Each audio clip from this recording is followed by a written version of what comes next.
se dice que mi papá está inmerso en un tema de corrupción. Y yo de repente por una suma matemática o cálculo o vista de precios, sé que el reloj es carísimo, ¿no? Evidentemente. Y yo, bueno, el regalo se lo he aceptado a mi papá, pues porque es mi papá y por mi cumpleaños me lo ha regalado. Me llaman a declarar, ¿no? Y yo me presento y obviamente lo primero que voy a razonar, si me van a preguntar sobre los regalos que me da mi papá, es que si yo cuento que me regaló un reloj carísimo, lo más probable es que alguien diga, bueno, usted es un recetador, porque usted podía conocer que ese reloj era caro y así lo aceptó, etc. Bueno, es un ejemplo muy pequeño, pero evidentemente el testigo no puede ser obligado a declarar cuando tenga pues algún tipo de sospecha de que pueda aparecer algún tipo de responsabilidad. En esos casos, él tiene el derecho, dado su estatus en el cual se presenta una diligencia, de abstenerse de declarar. Entonces, y esto tiene que ver, como señala Blanc, con el derecho a la no autoincriminación. O sea, nadie está obligado a reconocer responsabilidad penal. Pero el tema va mucho más allá cuando ya se trata de parientes cercanos, siguiendo con el ejemplo, ¿no?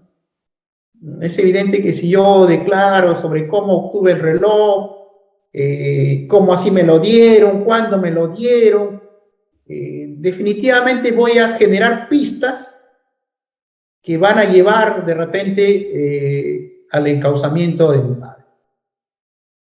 Porque él es el que me ha regalado el reloj.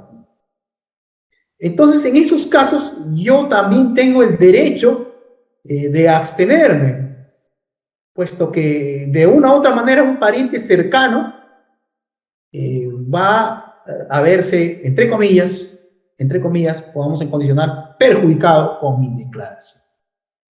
Uno, cambiemos la figura del hijo por el de la cónyuge. Y el mismo ejemplo, un reloj costosísimo, y sé que mi esposo no me lo va a poder regalar, normalmente. Y bueno, de repente otras cosas más, un auto que me ha regalado y todo lo demás.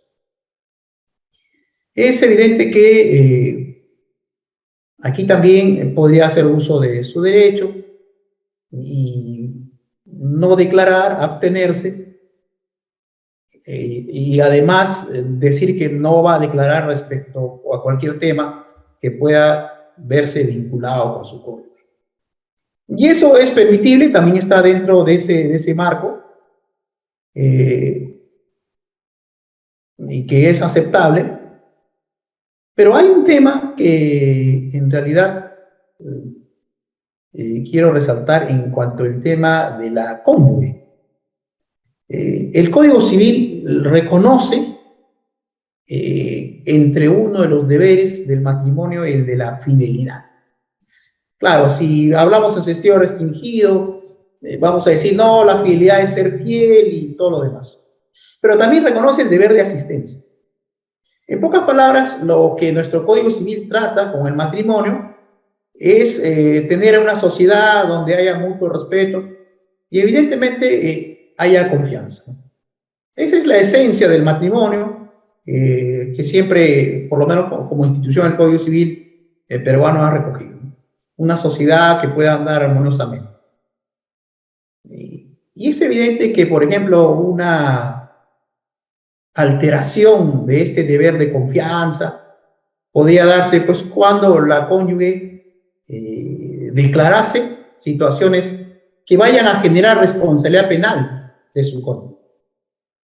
Entonces, por lo tanto, en esos casos es evidente que es posible que haga uso de este derecho a no declarar. Por lo tanto, yo creo que en eso no habría mayor discusión con lo que nos ha expuesto Frank, en el sentido de que este derecho a la no autoincriminación debe ser entendido de manera amplia. Pero lo que yo quiero de repente abordar y discrepar es en cuanto al tema eh, de la actuación procesal. ¿Mm? Cierto es que la Fiscalía se encarga ahora de la investigación, por lo tanto, solo podemos hablar en sede fiscal de actos de investigación, no proyectos. Y por lo tanto, la Fiscalía diseña, cuando toma conocimiento de una noticia criminal, su estrategia para llevar adelante un caso. Eso es natural. No se le puede tildar de ilícito y todo lo demás. Cierto es que en legislación procesal comparada podemos encontrar otros aspectos, pero hay que tener el lado de la Fiscalía. Desarrolla su estrategia conforme al caso que tiene. Solo hay un límite. ¿Cuál es? Que estas estrategias no pueden vulnerar derechos fundamentales y tampoco afectar lo que nosotros conocemos como el debido proceso. Después, la estrategia fiscal es válida. Ahora, claro, tenemos esta situación que manifiesta Fran respecto a la imputación deliberadamente tardía. Pero esta situación generalmente se presenta en casos de complejidad. No vamos a encontrar en un caso simple esta situación. ¿Y por qué en estos casos de complejidad y que bueno, salen a la luz y discutimos nosotros respecto a delitos cometidos por funcionarios, especialmente funcionarios públicos? Porque en el devenir de la noticia criminal, en el transcurso del tiempo, se van incorporando nuevos hechos. Y obviamente no se le puede decir al fiscal, tú tienes una estrategia tardía y estás jalando un testigo para agarrar otra imputación. Será, como hemos escuchado, derecho del imputado, vía tutela de derechos, para eso está la tutela de derechos precisamente, el cuestionar estas actuaciones. Entonces ahí ya vamos a tener un filtro judicial del juez de garantías que no va a decir si la estrategia del fiscal fue equivocada. Pero a priori, evidentemente, no podremos cuestionar la actividad fiscal. Y es verdad, en muchos casos ha sucedido que se ha citado testigos y estos han declarado lo que conocen del tema, y algunos inclusive, y eso es una frecuencia mayor en estos últimos tiempos, se han convertido en colaboradores. Es decir, hay esa posibilidad. Obviamente no hay imputado de repente, solamente se está investigando una serie de personas y con la declaración de este testigo podría aparecer un imputado más. Inclusive, como bien señala, puede suceder que el propio testigo después pase a ser imputado. Entonces, sí es necesario, yo coincido también, en el sentido de que las citaciones en sede fiscal, porque a eso nos referimos, deben contener un mínimo de razones por las cuales se cita al testigo. No se trata de decir, venga a declarar en punto, sino que por lo menos se sepa la razón por la cual va a declarar. Eso creo yo, evidentemente, es una garantía para que la persona inclusive venga acompañada de un abogado. Es obvio que si conoce por lo menos mínimamente por qué se le ha llamado, va a tomar los recaudos del caso para prestar una declaración. O en todo caso también, conforme a su derecho, podría elegir la estrategia de abstenerse de declarar. Entonces, en esos casos sí hay que tener bastante cuidado. Pero este tema de la abstención de declarar y su conjugación con el delito, porque eso es lo que esencialmente nosotros estamos analizando en este conversatorio, hay que tomarlo con pinzas. Porque ¿qué dice el artículo 371 del Código Penal? Dice claramente que el testigo, perito, traductor, intérprete que siendo legalmente requerido se abstiene de comparecer o prestar declaración será reprimido. Así son señala la norma. No comparece, ya los supuestos los hemos escuchado, y se abstiene de prestar declaración. Pero esta abstención de prestar declaración significa que yo llegue a un lugar donde he sido citado a declarar y diga a priori no voy a declarar. ¿Esto es así? Creo que no. Obviamente, si ha sido citado, se le ha informado mínimamente, esta persona obviamente sabe por qué está compareciendo a declarar. No olvidar que esta abstención de declaración puede ser total o parcial. Es a elección de la persona que declara. Pero me parece que en este caso, ya refiriéndonos a uno concreto, sin mencionar nombres, puesto que es un caso que todavía está desarrollándose, la persona llegó a la citación para prestar declaración, al lugar donde iba a prestar declaración, y sencillamente dijo que no iba a declarar. Porque este tema comprendía su costo. Pero aquí hay un dato importante. La pregunta es si el cónyuge era imputado o no. Este no es un dato menor, claro, podemos decir, bueno, pero hay la posibilidad de que el cónyuge ingrese como imputado, pero también hay un respeto a las formalidades. No puedo yo agarrar a priori y decir, no voy a declarar porque creo que mi cónyuge va a ser imputado. Y si nadie me pregunta sobre esto, acá hay un dato que se menciona, no sé si será cierto, que ni siquiera se le hicieron las preguntas. Solamente la persona dijo que no iba a declarar. Y eso evidentemente, a mi parecer, es un acto de obstrucción a la actividad fiscal. Porque perfectamente pudo escuchar la pregunta y decir, estando al tenor de la pregunta, me voy a abstener de declarar. Y todas las relacionadas a este tema. Precisamente por el derecho a la no autoincriminación que alcanza inclusive a mis familiares. En toda actividad, evidentemente, debemos guardar las formalidades. Creemos que en estos casos hay que tener mucho cuidado respecto al tipo penal. La no comparecencia, creo que no hay duda. En cuanto a la abstención de declaración, evidentemente hay que observar ciertos requisitos. Creemos que si se han cumplido con los pasos necesarios y la persona señaló que no deseaba declarar porque lo que está escuchando como pregunta lo va a afectar a ella o a su cónyuge, su abstención a declarar está ajustada a ley. No tendría por qué expedirse copias, ni siquiera hacer actos indagatorios, porque ese derecho está por encima de cualquier otro. Entonces, quisiera yo, para finalizar, porque he tratado de ser breve, este derecho a la no autoincriminación y su correlato con el artículo 371 del Código Penal, evidentemente tiene que ser graduado y visualizado acorde con las circunstancias. No debe perderse de vista que el tipo penal es doloso, o sea, la persona intencionalmente debe tratar de afectar el bien jurídico tutelado.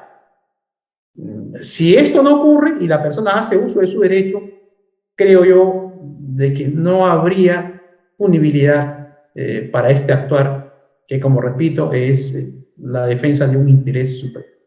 Con estos apuntes quiero dar por concluida mi intervención y de repente armar un conversatorio, un debate sobre este tema que obviamente, como repito, es de mucho interés. Bien, doctor. Doctor Carlos Machuca, ICAL le agradece por haber compartido sus conocimientos con toda la comunidad jurídica y público en general. Recibo un cordial saludo por parte de la directiva. Asimismo, le solicito de que encienda su audio y cámara, tanto el doctor Carlos Machuca como el doctor Fran Valle, a fin de pasar con las ruedas de preguntas. Bien, por parte de los asistentes no hay ninguna pregunta.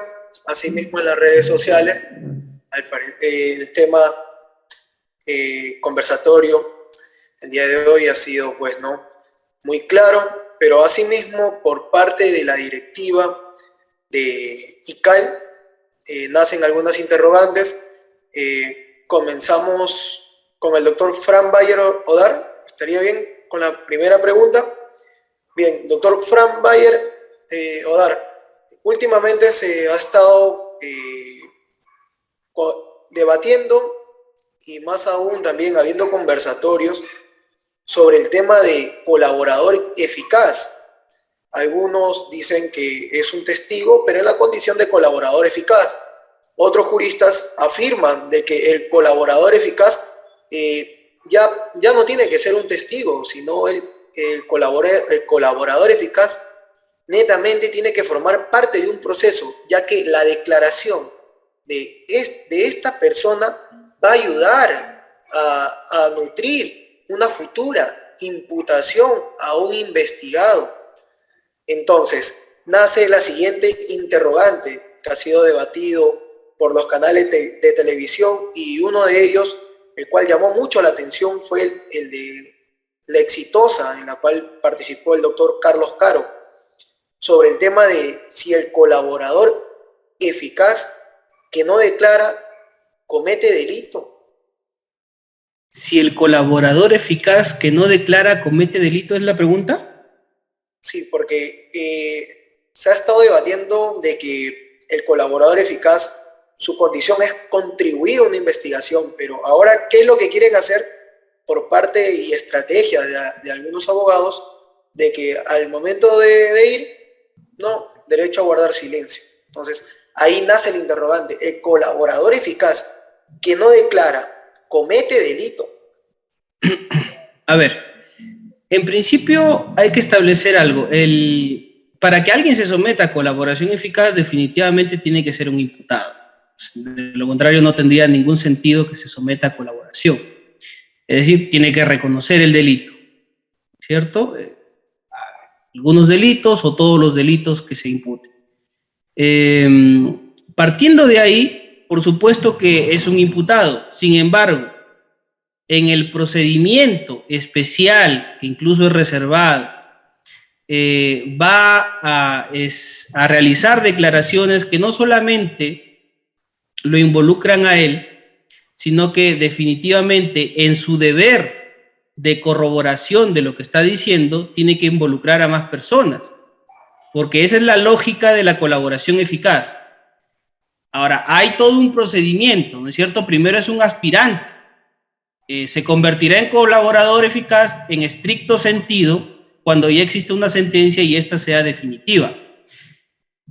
Partiendo de ahí, lo que podemos establecer es que es un testigo impropio, ¿cierto? Es alguien que ha reconocido un delito y que a la vez no solamente está reconociendo, sino proporcionando información que ayude a Fiscalía a corroborar lo que él está diciendo.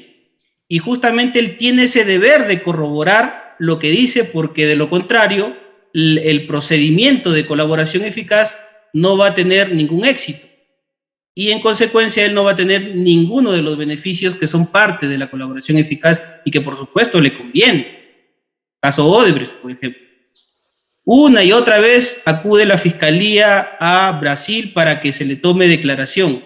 ¿Qué pasaría si Odebrecht en ese momento se abstiene de declarar y señala que, bueno, ya no quiere declarar más? Definitivamente la consecuencia lógico-jurídica que se establecería ahí, como primer punto, es que el procedimiento de corroboración de lo que él ha estado señalando se vendría menos, en todo o en parte, dependerá de la situación y de lo que haya ya podido de repente ir corroborando en el camino, ¿no? Si eso implicaría que cometa delito, yo considero que no. En principio porque el Código Penal, que es el artículo que ya hemos analizado sobre negativa a colaborar con la Administración de Justicia, no contempla esta situación específica o como uno de los sujetos, como parte del círculo de autores, de sujeto activo, al colaborador eficaz. como para que éste sea posible de una denuncia por no colaborar en contra de sí mismo, ¿cierto? O en contra de otros, por más que él haya estado en ese intento de corroborar lo que decía al haberse indicado a otras personas que son las cabezas de la organización o los demás brazos de esa organización. Entonces, no cometería un delito, solamente sí tendría la consecuencia jurídica de que ya no se le considere colaboración eficaz, ese procedimiento se vendría a menos, ya no tendría éxito y, por supuesto, volvería a la condición total de imputado. De mi entender, desde mi posición, por lo menos desde un análisis general, por lo menos no conozco el caso que me has referido, hay que ver cada caso en concreto, pero por lo menos de manera general yo sí podría decir que mi posición jurídica es que no cometería un delito. Solamente la consecuencia jurídica de que el procedimiento de colaboración eficaz ya no tendría ningún éxito. Bien, doctor Fran Bayer, Odar, gracias. En tal sentido de la pregunta, se le corre traslado al doctor Carlos Machuca Fuente para que pueda resolver la pregunta que se le ha elaborado y de la misma forma al doctor Fran Bayer Odar. Sí, yo voy a coincidir con Frank en lo último. No olvidemos que el principio de legalidad penal es lo preponderante en la calificación, pues, de los delitos. Y claro, obviamente la norma no tiene este aspecto del colaborador eficaz como un sujeto activo, ¿no?, de este delito de entorpecimiento o obstrucción al sistema de justicia. Pero aquí hay un pequeño detalle que obviamente es parte de la práctica. Muchas personas son citadas, por ejemplo, como testigos en una investigación. Entonces, al ser citados, ellos se dan cuenta o consideran o piensan de que su situación va a empeorar. Y claro, es legítimo, es posible que ellos también como imputados elaboren una estrategia. Si el fiscal elabora una estrategia y el imputado y su defensor tienen el mismo derecho. Entonces, algunos de ellos se convierten en aspirantes a colaboradores eficaces. Pero sucede que muchos hacen esto, dicen, señor fiscal, yo le cuento de los demás. Yo le cuento la historia y el tema de todos los demás. Pero yo no voy a contar lo mío, pues no recuerdo. Es su estrategia y perfectamente. Y sucede que este colaborador eficaz comienza a contar los hechos respecto a los otros y simplemente hace una llana aceptación de los cargos, porque no hay que olvidar que para ser colaborador tengo que por lo menos tener el rótulo de imputado. Y no quiero ahondar más sobre mí. Y perfectamente en un juicio o en una declaración, yo tengo el derecho a guardar silencio respecto a mi persona. Y también tengo el derecho, en virtud de un acuerdo, a contar lo de los demás, lo que yo sé de los otros participantes del evento delictivo. Y ese pedacito en el cual yo dije no voy a declarar respecto a esto, no recuerdo, no me convierte en autor de un delito. Es mi derecho, me haya acogido a un procedimiento, pero no está en la norma penal el que yo, como colaborador eficaz, que guardé silencio en un pedazo de mi declaración o en todo, pueda ser sancionado. La consecuencia jurídica, obviamente, como dice Frank, es la pérdida de este estatus de colaborador. Y creo que ya ahí hay una sanción procesal. Por lo tanto, no habría delito en el caso del colaborador eficaz que no desea declarar. Bien, doctor, ha quedado claro el tema sobre colaborador eficaz, que como muy bien lo menciona el doctor Fran Valle y el doctor Carlos Machuca, colaborador eficaz no está en condición de testigo, sino en calidad de imputado. Eso queda claro a toda la comunidad jurídica y público en general. La siguiente interrogante que nace: ¿en qué caso el testigo que se abstiene a declarar no comete delito? Doctor Fran Bayer, deseo el uso de la palabra. Gracias, gracias. ¿En qué caso el testigo que se abstiene no comete delito? Bueno, lo señalaba en mi primera intervención, ¿no?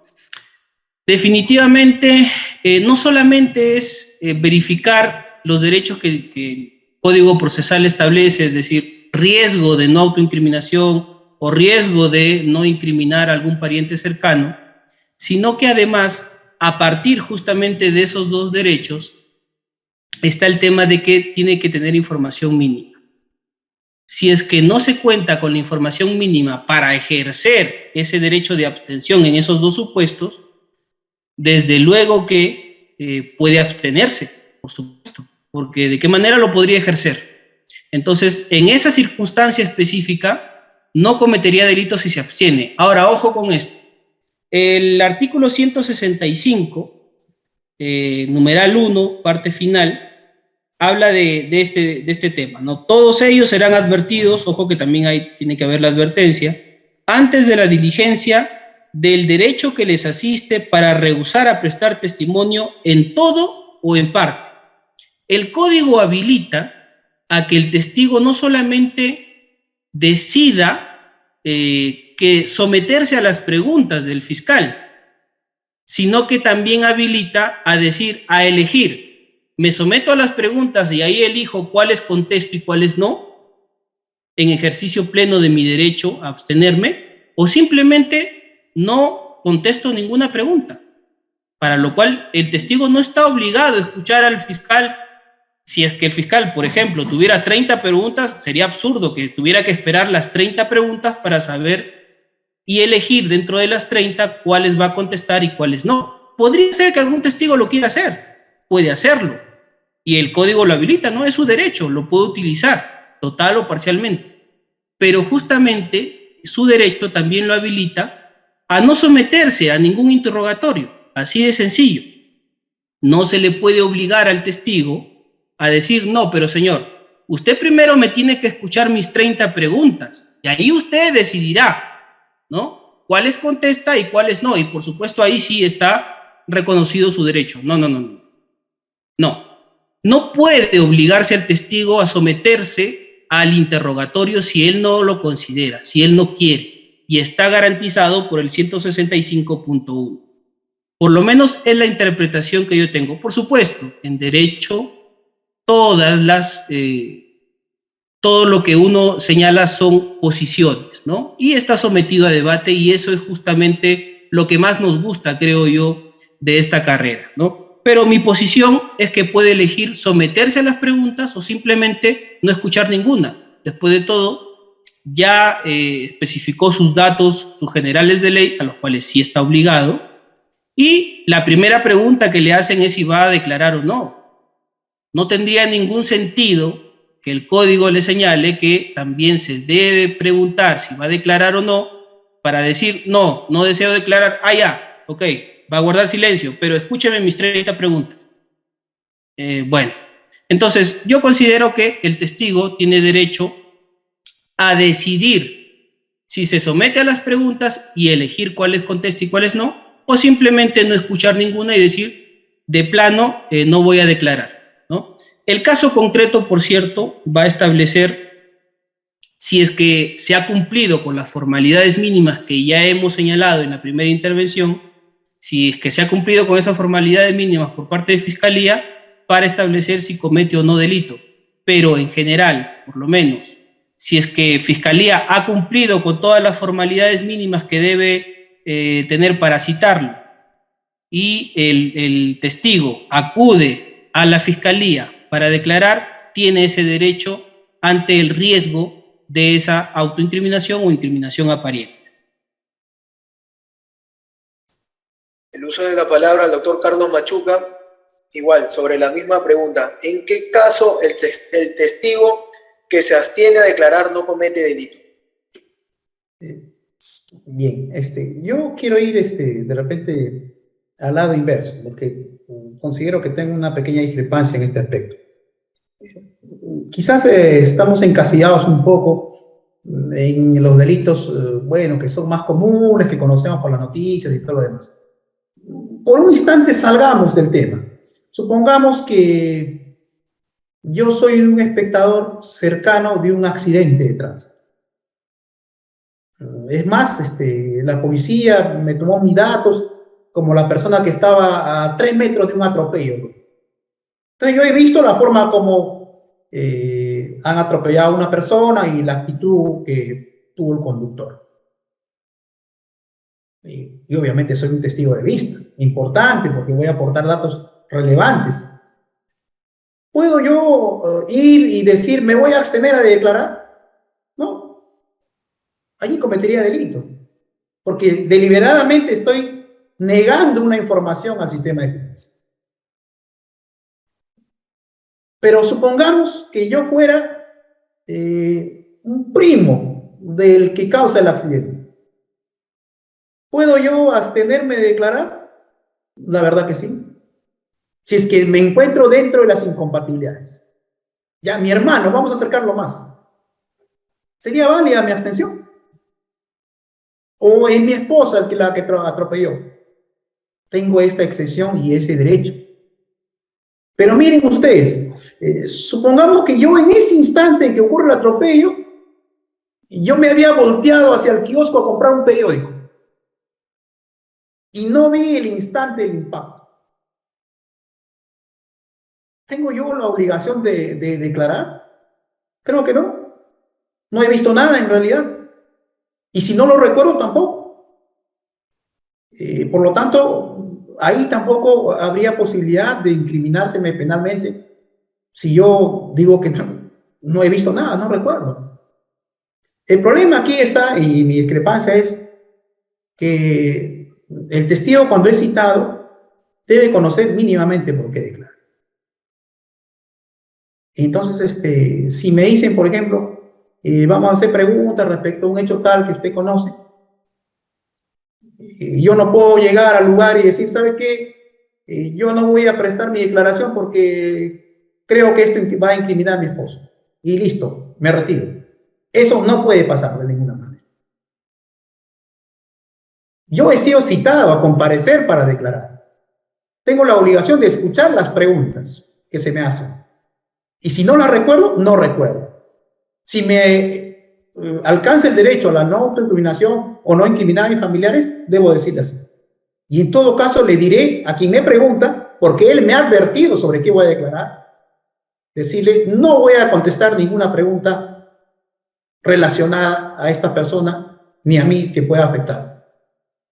Por lo tanto, se tengan por no consignar esas preguntas. Pregúntenme lo demás, pero no de eso. Y listo. Y si todas las preguntas están relacionadas a ese tema, perfectamente puedo retirarme sin escuchar todas las demás preguntas. Puedo pedir que se me exonere de seguir declarando. Pero lo que no puedo hacer es llegar de buenas a primeras y decir, no voy a declarar. Eso no se puede hacer. Esa es una forma de irrespeto y considero yo personalmente que ahí sí estoy obstruyendo a la actividad, por lo menos investigatoria. Nada más. Doctor Frank, ¿alguna réplica? Sí, a esto parece un poco una audiencia. A ver, sí, esto es lo bonito, ¿no?, de estos conversatorios. Es mejor discrepar, la verdad. Es mejor discrepar porque cuando no discrepamos, la verdad que se vuelve un poco aburrido. Pero sí, yo me mantengo en mi posición. El artículo 165.1, desde mi perspectiva, es muy claro. El testigo tiene derecho a elegir si declara en todo o en parte. Ahora, la efectividad de este derecho, el caso concreto lo determinará, por supuesto. Estoy hablando yo en supuestos en los que sí se configura el uso de este derecho. ¿Habrán casos en que malusan el derecho? Por supuesto que sí. Eso lo determinará la investigación. El fiscal, por supuesto, tiene toda la facultad de remitir copias y a iniciar una investigación. Acá no estamos estableciendo de que el fiscal debe abstenerse también de remitir copias si considera que está cometiendo delito el testigo. No, por supuesto que no. Está facultado absolutamente a consignar en el acta que desde su perspectiva estaría cometiendo ese delito, remite copias, y la otra fiscalía determinará con las copias del caso primigenio si en efecto estaba utilizando correctamente su derecho o no, que creo yo, ahí está el punto o el kit del asunto, ¿no? Porque para mí no es solamente que no comete delito cuando utilizan correctamente el derecho, como dice el Código Procesal, por riesgo de autoincriminación o por riesgo de incriminar a algún pariente, sino también cuando no se le ha cursado la información necesaria, mínima. Nadie dice que le remitan todas las copias del caso, ¿no? Eso sí sería desproporcional, por cierto. No es un imputado, no tiene ese derecho, pero sí una información mínima para que sepa sobre qué va a declarar y para que sepa si va a utilizar ese derecho, esos dos derechos o no, ¿cierto? La fiscalía que va a recibir esa declaración determinará si en ese momento estaría cometiendo el delito o no para recibir copias. El último punto, hay un deber del testigo, y surge otra pregunta más acá a partir justamente de la discrepancia, hay un deber del testigo de escuchar todas las preguntas que tenga el fiscal, así sean 5 o así sean 100, no. Los deberes procesales del testigo tienen que estar debidamente delimitados. No es un tema de irrespeto, es una cuestión netamente de legalidad procesal, porque si yo ejerzo mi derecho, no estoy faltándole el respeto a la autoridad. Por supuesto, siempre y cuando lo quiere ejercer de buena manera. Hay formas, por supuesto, de ejercer los derechos. Esa es una cosa, ¿no? Otra cosa es que lo ejerzas de manera irrespetuosa. Eso es otro punto, ¿no? Siempre y cuando sean adecuadamente postulados por el testigo y su defensa, si en caso lo está llevando, puede hacerlo, creo yo, desde el punto del 165.1. Dice, del derecho que les asiste para rehusar a prestar testimonio en todo o en parte. Para que el testigo tenga el deber de escuchar todas las preguntas, tendría que estar debidamente establecido en el código. Y en ninguna parte del código y ni en ninguna otra parte de la ley, de ninguna otra ley, existe un deber del testigo de escuchar las preguntas del fiscal. Partiendo de ahí, legalidad procesal. Legalidad procesal. Entonces, esa es mi posición, por cierto, ¿no? Doctor Carlos Machuca, ¿alguna réplica? Sí, muy breve. Es cierto, no hay una norma, por lo menos que diga que el testigo esté obligado a escuchar las preguntas del fiscal. Pero también hay una obligación del testigo de comparecer cuando es llamado por la autoridad judicial. El tema aquí pasa de repente, y nos hemos playado por la cantidad de preguntas, y de repente ahí está la discrepancia. Vayamos a un tema X, por ejemplo. Me citan a mí para declarar por un hecho donde está involucrada la comadre de mi esposa, por ejemplo. Porque así me dice la citación fiscal. Pero yo sospecho que de una u otra manera en algo va a afectar a mi esposa. Entonces, ¿puedo yo ir y decir, no voy a declarar? Eso es imposible. Porque no tengo un vínculo de familiar directo ni una causal de exclusión para yo poder declarar. De repente, de las 50 preguntas que me va a hacer el fiscal, 2 o 3 van a hacer referencia a mi esposa. Y las restantes 47 serán de la otra persona. Es evidente que ahí yo tengo que declarar, y si no recuerdo, no sé, no lo sé. Pero claro, para aliviar el tema, y yo puedo decir al inicio, porque a mí se me informa sobre qué voy a declarar, puedo decir claramente, y ese es un tema de respeto también, que las buenas formas siempre valen en derecho, es decir, advertir al fiscal que yo me voy a abstener de responder las preguntas que estén referidas a mi código. Porque evidentemente tengo el derecho a la no autoincriminación. Y la demás la contestaré. Generalmente en estos casos complejos de criminalidad o de funcionarios públicos, la citación no viene directamente a veces por el familiar directo. Viene por otros actores. Entonces decir no voy a declarar eso y no permitir absolutamente ninguna pregunta, creo yo particularmente que no está ajustado a derecho. Bastará solo una salvedad que yo diga que no voy a contestar lo relacionado a mis familiares y creo que el tema queda solucionado. Si no recuerdo, sencillamente no recuerdo. pero tratar de obstruir la actividad investigatoria, bueno, evidentemente sí es sancionado.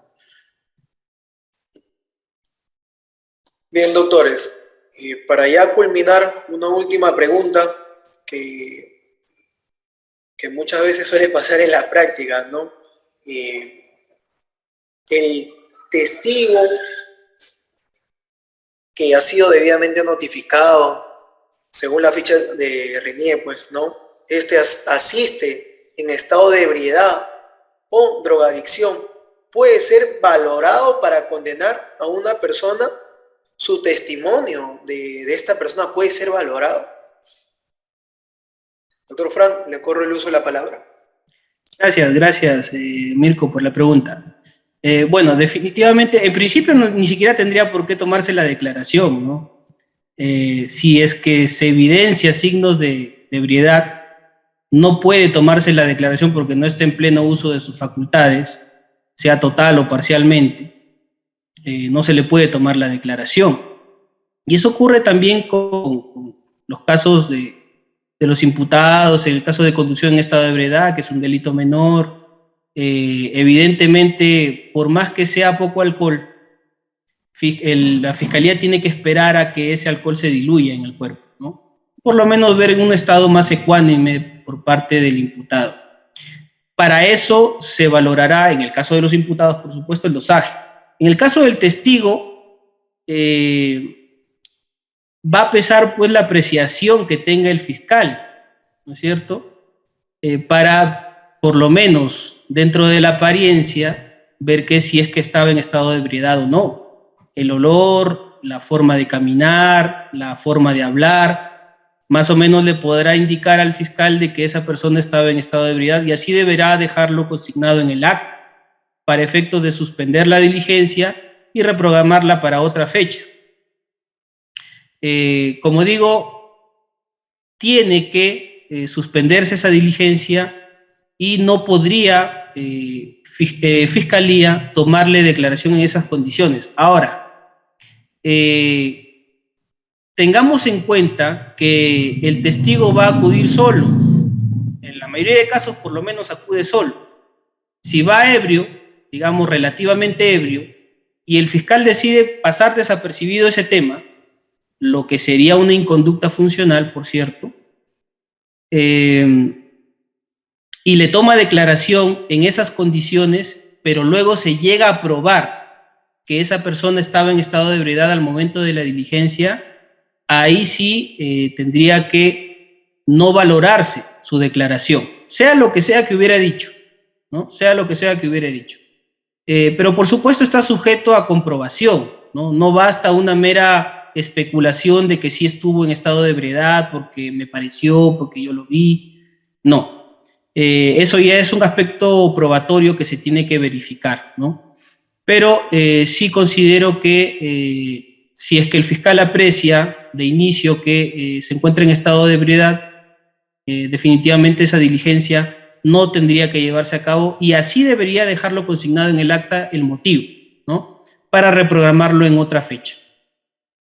Doctor, ese es en cuanto al estado de ebriedad, pues, ¿no? Como usted muy bien manifiesta, que es muy, en la mayoría de los casos suele ser muy notorio, pero en el caso que se encuentra en estado de drogadicción, en este caso, esta persona haya consumido clorhidrato de cocaína, normalmente por parte de la fiscalía, y suele pasar en algunos casos y en la práctica, pues, ¿no? Que ¿cómo se dan cuenta? Porque esta persona no puede hablar. Y es ahí donde que ya al término de su declaración, es ahí donde que pues no, observan esa parte, dejan constancia, pues, ¿no? Los abogados defensores.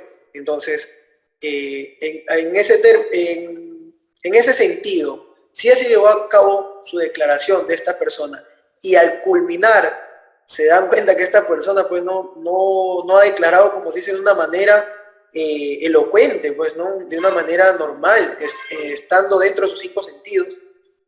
¿Es válido su declaración de este testigo? Sí, bueno, hay muchos, no todo es absoluto, por cierto, Pero esto siempre, por supuesto, va a estar sujeto a prueba, ¿no? Definitivamente es algo que se tendrá que probar. Pero digamos que sí, al final se llega a establecer, o de manera indiciaria al menos, de que sí estaría, digamos, no en sus 5 sentidos, ¿no? Porque el fiscal no podrá decir en su acta de que aparenta estar en estado de drogadicción. No creo que un fiscal se anime a consignarlo de esa manera, ¿no? Por lo menos dirá pues que aparentemente no estaría en sus 5 sentidos, o que al parecer no está ecuánime, ¿no? Y en consecuencia incluso podría mandar, creo yo, a hacer una suerte de examen, pero por supuesto ahí sí hay derechos que se tienen que garantizar de esa persona, porque no es un imputado también. Ahora, ¿qué se hace con esa declaración? El profesor Gonzalo del Río Labarte siempre nos ha dicho que este Código Procesal Penal no tiene por qué ser formalista en exceso, ¿no? Si en ese caso haya declarado y el fiscal consignara que, bueno, no está en estado de ecuanimidad, ¿no es cierto?, y que, bueno, suspende la diligencia, pero ya ha contestado varias preguntas que, por cierto, podrían esclarecer el hecho, y después esa persona, digamos que muere, ¿no es cierto? Digamos que muere, y justamente por drogadicción, quizás, ¿no? Esa declaración va a ser justamente la que se va a llevar a juicio oral. ¿Se va a poder valorar? Yo considero que sí. El peso probatorio que le vayan a dar en el juicio oral es otra cosa.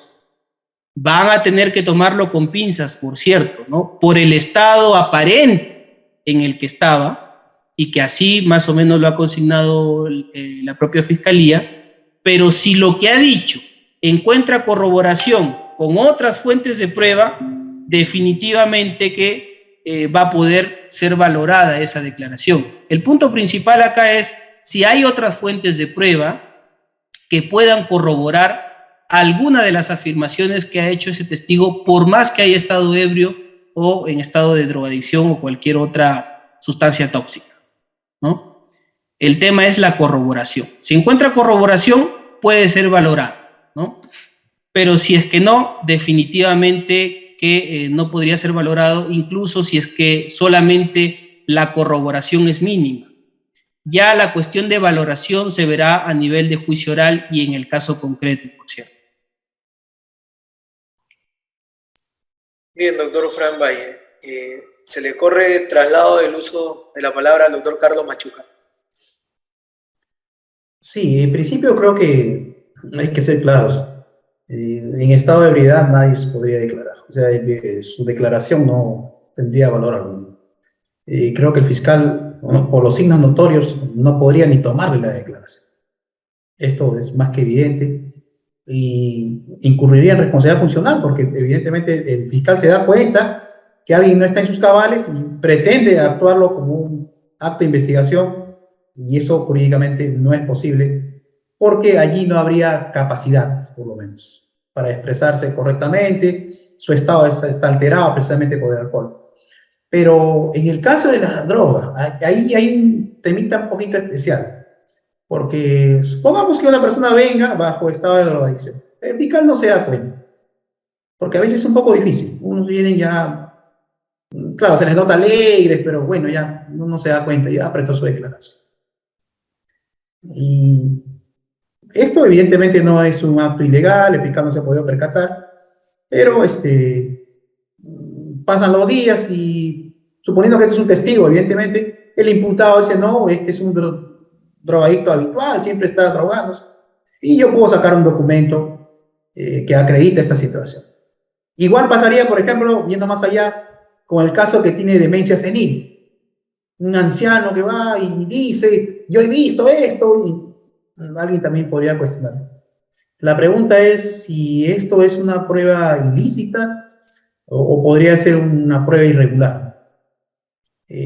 Obviamente, si, como dice Brandt, estos testimonios podrían sobrevivir, ¿no? Si son pruebas irregulares, en la medida que puedan dar alguna aportación. evidentemente corroborada, porque si no hay corroboración no tendría ningún sentido. Pero claro, está en el trabajo de la defensa el cuestionar pues el mérito de esta declaración. Por ejemplo, esta persona que está bajo los signos de las drogas podría de repente hacer una imputación grave. Yo he visto que X disparó ayer. Es obvio que el defensor no se va a quedar con los brazos cruzados.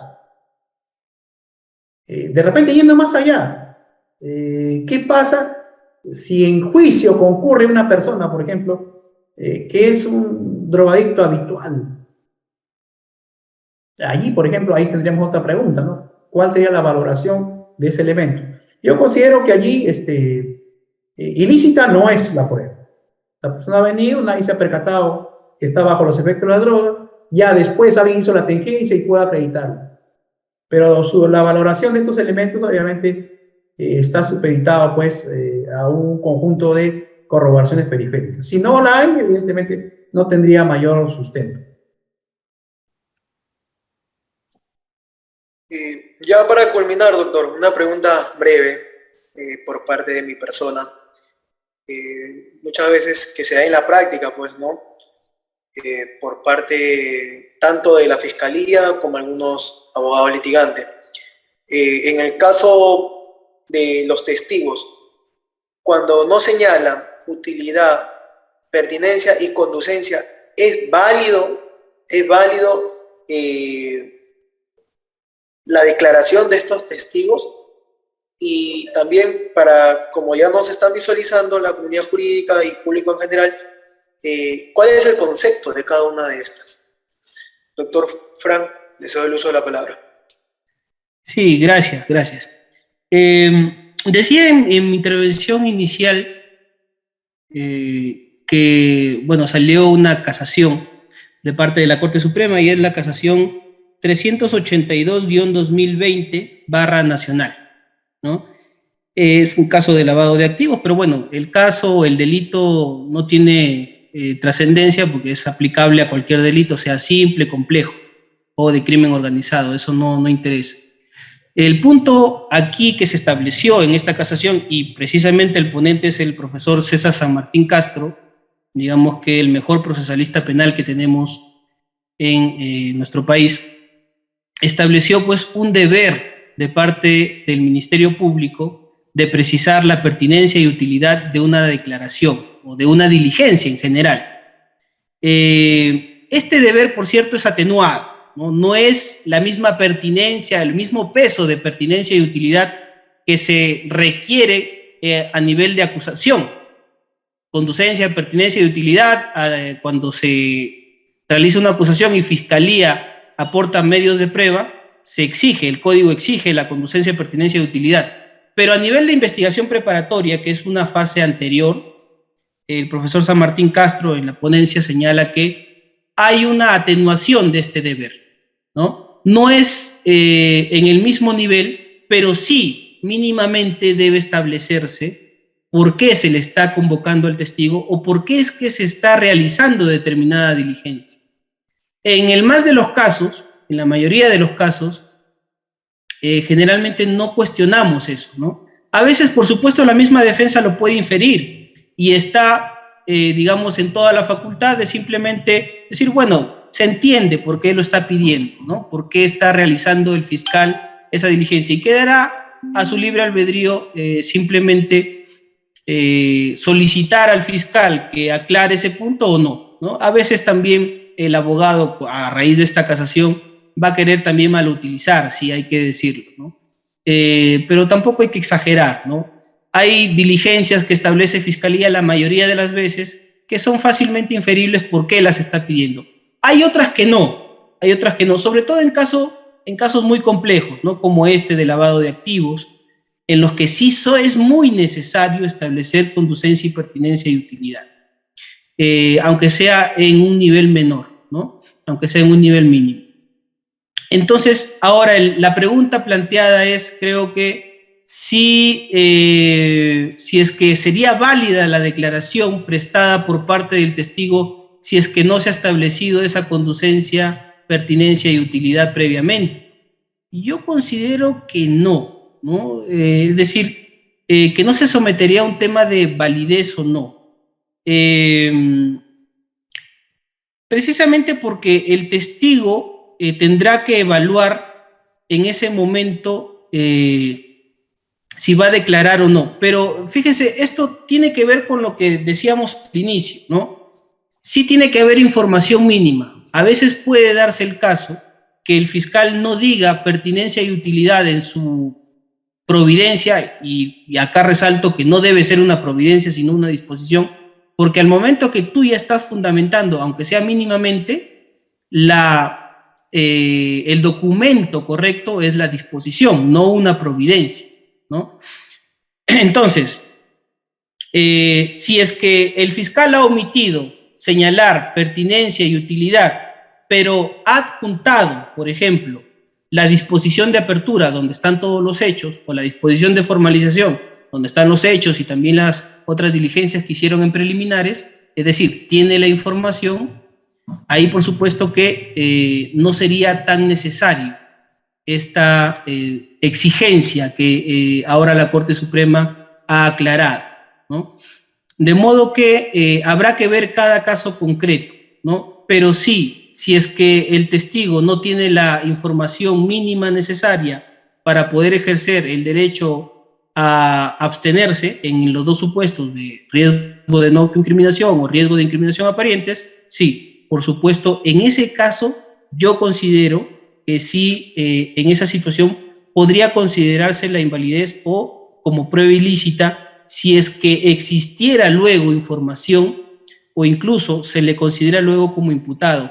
Este tema de las imputaciones deliberadamente tardías, que sí ha sido más o menos estudiado por parte de la doctrina judicial española, hay incluso algunas sentencias del Tribunal Constitucional Español, bueno, estoy trabajando un artículo sobre este tema, sí está más claro. Acá a nivel de Perú no he encontrado ninguna resolución, ni tampoco he encontrado algún trabajo que hable específicamente sobre este tema, ¿no? Lo cual me parece muy interesante de abordar. Entonces, si es que se puede apreciar que formalmente era testigo, pero materialmente siempre se le debió incluir como imputado desde el inicio y en esas condiciones haberlo llamado, y no utilizar esto como una suerte de estrategia, entre comillas, entonces en esa circunstancia yo sí considero que luego, siendo imputado, puede plantear una tutela para excluir esa prueba por considerarla ilícita. Ahora, el carácter de prueba es en sentido general, por supuesto, ¿no? No es en sentido estricto, porque la prueba en sentido estricto, por supuesto, solamente se da a nivel de juicio oral.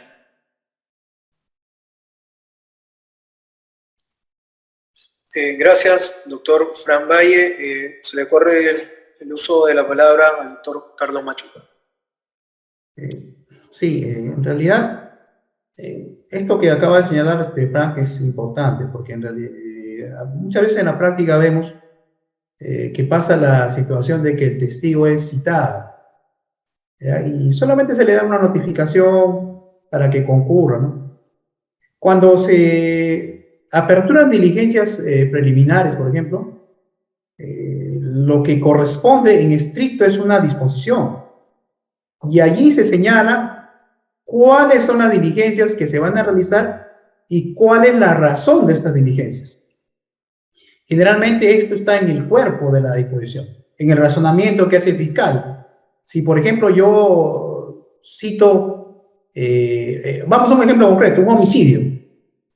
Si yo estoy llamando, por ejemplo, a la madre del occiso, es porque estoy requiriendo la declaración del pariente más cercano.